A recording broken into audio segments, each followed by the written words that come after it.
Bonjour chers amis, nous nous situons à 7 jours de la fin du compte à rebours que nous sommes donnés, de ce rendez-vous que nous sommes donnés à partir du 5 août. Il finira la semaine prochaine, le 4 novembre. Et nous sommes actuellement, avec des promesses que nous n'avons pas encore enregistrées sur nos bases et registres, nous sommes environ à 1 360 000 euros de promesses de souscription. Voilà pour le point que je voulais vous faire à 7 jours, avant donc la clôture de la campagne de souscription la semaine prochaine. Donc samedi prochain, je vous ferai un point final sur tout ce que nous avons fait jusqu'ici et nous verrons les décisions que nous prendrons d'ici une semaine. Nous sommes à 1 360 000 euros, ce qui traduit en fait un grand ralentissement ce mois-ci, je pense, qui est lié notamment au contexte qui est un contexte de sidération, un contexte de peur, un contexte de prise de conscience aussi pour beaucoup de nos concitoyens. Ça grève bien sûr notre action, mais peut-être que c'est aussi pour une bonne chose dans le contexte, parce que ça permet à beaucoup de comprendre que tout ce qu'on leur disait depuis des semaines et des mois est réel. Maintenant, ils n'ont pas forcément encore bien compris qu'ils n'allaient pas s'en sortir tout seuls dans leur coin, juste à amasser des boîtes de conserve et des fusils de chasse, ça ne suffira pas. Il faut aussi penser organisationnel, il faut penser vie en collectivité. Donc voilà le point simplement pour la FFL, foncière et financière libre. Je tenais à vous dire aussi en aparté, que je ne travaille pas seul. Je travaille avec beaucoup de collaborateurs, des personnes de confiance, en qui j'ai confiance à travers les épreuves. Ces épreuves qui m'ont montré que ils étaient dignes de cette confiance, dignes qu'on travaille ensemble sur le moyen et sur le long terme. Aujourd'hui, il y a plusieurs collaborateurs qui chacun travaille dans des groupes de travail.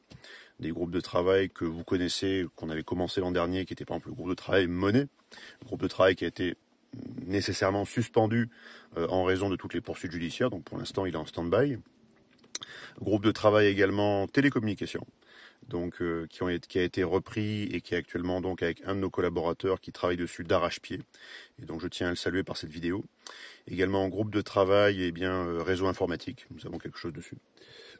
Nous avons également un groupe de travail que nous sommes en train de lancer et qui est un groupe de travail sur la distribution.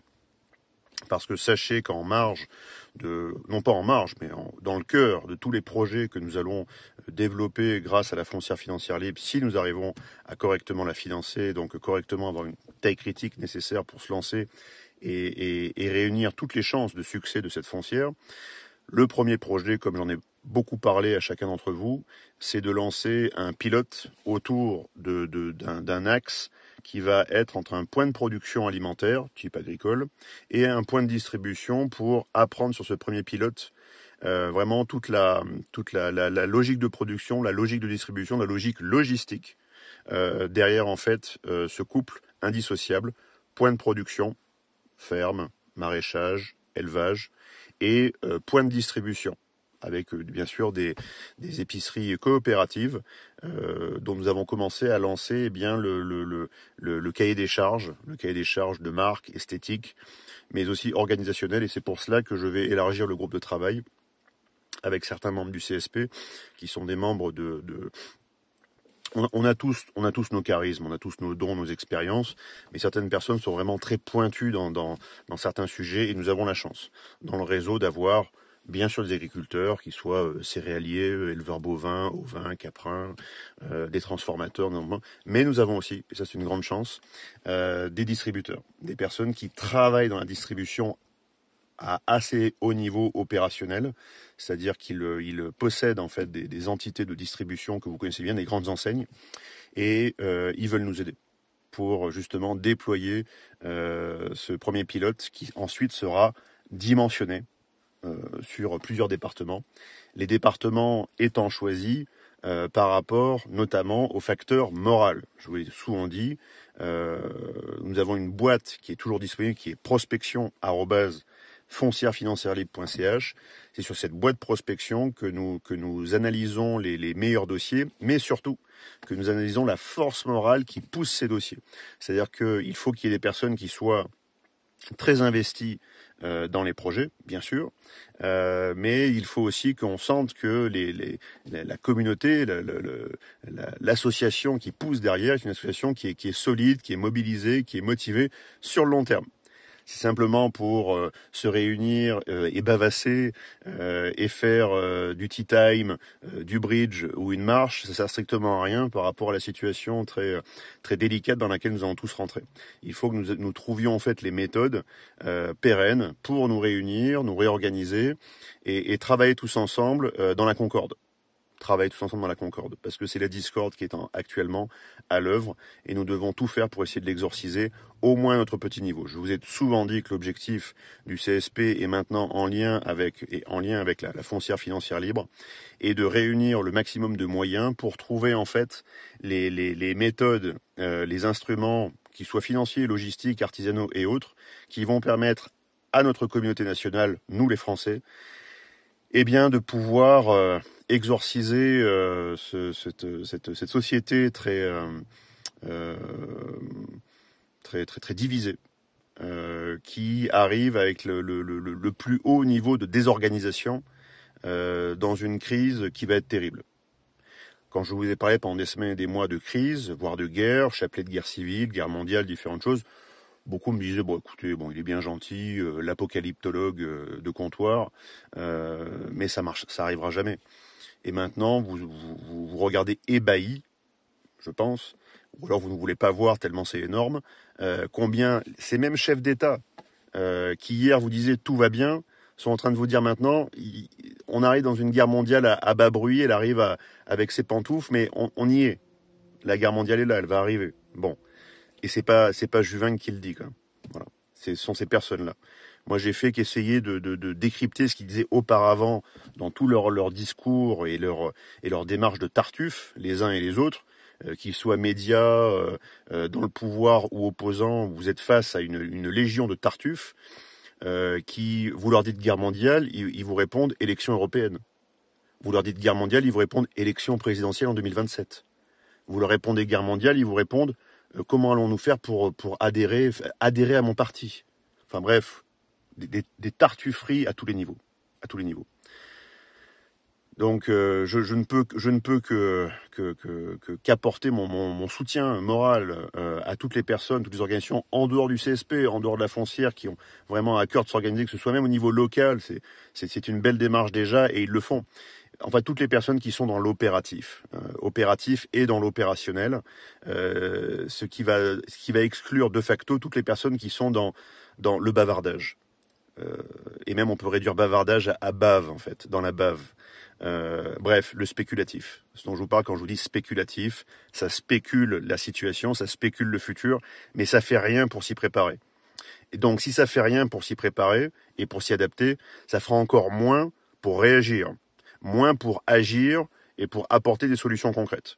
Donc, sortez des sentiers spéculatifs, rentrez sur les sentiers opératifs, qui vont devenir opérationnels et qui vont vous permettre de souscrire à vos besoins fondamentaux. Besoins fondamentaux qui sont des besoins alimentaires, et ensuite qui permettront, avec cette base d'échange, d'échange de marchandises, organisées autour d'exploitation agricole, mais aussi de distribution, et bien d'en tirer la substantifique moelle pour ensuite alimenter la santé, l'éducation, l'instruction, c'est-à-dire l'apprentissage aussi de savoir-faire fondamentaux. Après les besoins vitaux, il y a les savoir-faire fondamentaux qui nous permettent ensuite d'avoir une organisation de type, on pourrait dire, libéral, c'est-à-dire qui n'a pas forcément besoin de l'État pour tout faire, d'autant plus que l'État, avec lui, on peut plutôt s'attendre à ne rien faire, voire à gentiment rentrer dans un wagon plombé, si vous voyez ce que je veux dire, direction le parc d'attractions. Donc n'y rentrez surtout pas. Et cultivez votre liberté, cultivez votre discernement et cultivez ensuite votre action consciente dans la communauté. Individuellement, vous êtes foutus. Individuellement. Il n'y a que collectivement qu'on peut s'en sortir. Si vous ne voyez la matière encore comme une fin en soi, vous êtes également foutus. parce que vous allez être tendu. Voilà. Donc on ne peut que se réunir nos moyens. Si vous voyez sur mon visage les stigmates de la fatigue, c'est normal, et je ne vais pas m'en plaindre, parce que beaucoup de choses se passent actuellement, et j'essaye d'accélérer sur des sujets dont je ne peux pas vous parler pour l'instant, parce que je ne parle pas de sujets quand ils n'ont pas été correctement préparés. Voilà. Mais il y a beaucoup de sujets sur la table qui vont être préparés, et qui vont permettre de lancer des pilotes comme je vous en ai parlé, et ensuite de les dimensionner. Et pour ça, on a réussi à réunir pas mal de compétences très intéressantes. Voilà, chers amis, j'essaie de ne pas être trop long, ça fait 10 minutes 23, 25 que je vous parle. Je vous souhaite à tous un très bon week-end. J'ai pas de conseils à vous donner. Je vous ai déjà tous donné. Voilà, donc j'ai pas d'autres conseils à vous donner. Portez-vous bien. N'oubliez pas que chacun parmi vous est un petit bout de France. Voilà, vous portez un petit bout de la France, un petit bout mémoriel de la France. Donc chaque vie est importante, et c'est pour ça que si on veut maximiser et protéger chaque vie, il faut s'organiser. Voilà, c'est ça qui augmente votre taux de survie individuel, c'est l'organisation collective. Sachez-le. Comprenez-le vite, je vous en supplie. Et ensuite, vous nous rejoindrez ou pas, mais en tout cas, vous le ferez en plein discernement. On n'est pas là pour agiter des peurs, pour ensuite vous faire rentrer 10 balles dans le tiroir caisse, c'est pas ça du tout. On est là pour vous dire qu'est-ce que vous avez compris et qu'est-ce que vous avez accepté de faire. Qu'est-ce que vous acceptez de faire pour les autres, qui à leur tour le feront pour vous. Voilà, chers amis. Je vous souhaite un merveilleux week-end, j'espère en famille, j'espère entouré de vos amis. Et j'espère que vous aurez la force morale nécessaire pour dire encore une fois, oui, je risque de tout perdre, oui, ils m'ont menti, oui, ils sont en train de me voler mes droits, mais oui, je vais me battre. Oui, je vais me battre. Battez-vous. Battez-vous. Vive la résistance et vive la France. Au revoir.